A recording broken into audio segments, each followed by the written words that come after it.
মুর্শিদাবাদের পর ভাঙড়েও অশান্তির আগুন। ঘটনায় গ্রেফতার করা হয়েছে ৮ জনকে। ধৃতদের বিরুদ্ধে একাধিক ধারায় মামলা রুজু হয়েছে। ওয়াকফ প্রতিবাদে গতকাল ভাঙড়ে তুলকালাম পরিস্থিতি তৈরি হয়। সেই ঘটনার জেরে ৮ জন গ্রেফতার হয়েছেন। সরাসরি চলে যাব, আমাদের প্রতিনিধি হিন্দল দে রয়েছেন আমাদের সঙ্গে। হিন্দল, গতকাল দিনভর আমরা অশান্তি দেখেছি, আজকে কি পরিস্থিতি? দেখো, আজকের পরিস্থিতিও কিন্তু যথেষ্ট থমথমে। তোমাকে বলে রাখি, সোনপুর বাজার, যেখানে একেবারে দিনের শেষে, গতকাল দিনের শেষের দিকে কিন্তু যে উত্তেজনা তৈরি হয়, উত্তপ্ত পরিস্থিতি তৈরি হয়, অগ্নিগর্ভ অবস্থার পরিস্থিতি তৈরি হয় সোনপুর বাজার, যেখানে পুলিশের 5টি বাইক আগুন দিয়ে জ্বালিয়ে দেওয়া হয়, পুলিশের একটি প্রিজন ভ্যান ভেঙে সেটাকে একেবারে উল্টে দেওয়া হয়। সেই ঘটনায় উত্তর কাশীপুর থানার পুলিশ মোট 8 জনকে গ্রেফতার করেছে।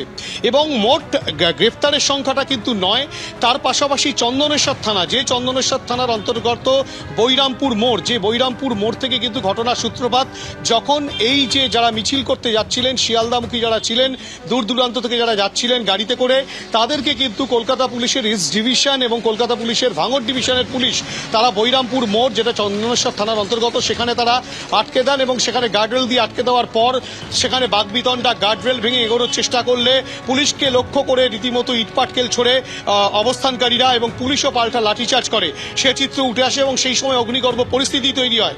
তারপরে কিন্তু যেটা দেখা যায় যে মুর্শিদাবাদের সেই উত্তাপের আঁচ কিন্তু দফায় দফায় বাড়তে থাকে দক্ষিণ 24 পরগনার ভাঙড়ে।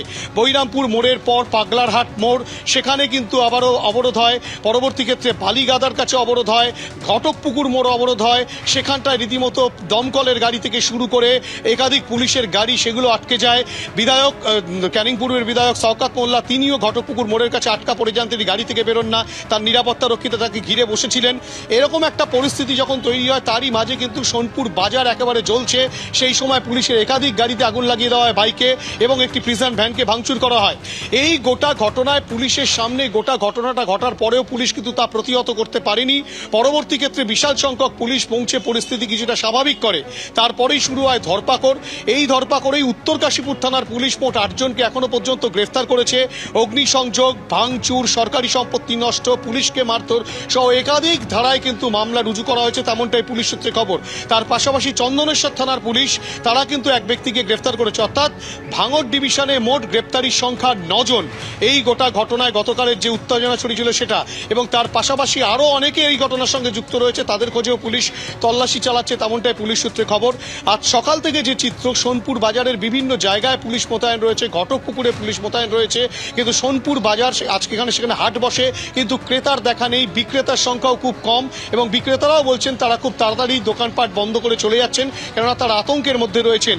এবং তারা যেটা প্রশ্ন তুলছেন, পুলিশই যদি নিরাপত্তা না পায়, নিজের নিরাপত্তা পুলিশ যদি নিজে না দিতে পারে, তাহলে সাধারণ মানুষের নিরাপত্তা পুলিশ কোথা থেকে দেবে? সে প্রশ্নও কিন্তু স্থানীয় মানুষজন তুলছেন। এক অর্থে বলতে গেলে ভাঙড় কিন্তু এখনো পর্যন্ত আতঙ্কের মধ্যে রয়েছে। গোটা পরিস্থিতির ওপর নজর রাখছে পুলিশ এবং প্রশাসন, তেমনটাই পুলিশ প্রশাসন সূত্রে খবর। হিন্দল, ধন্যবাদ।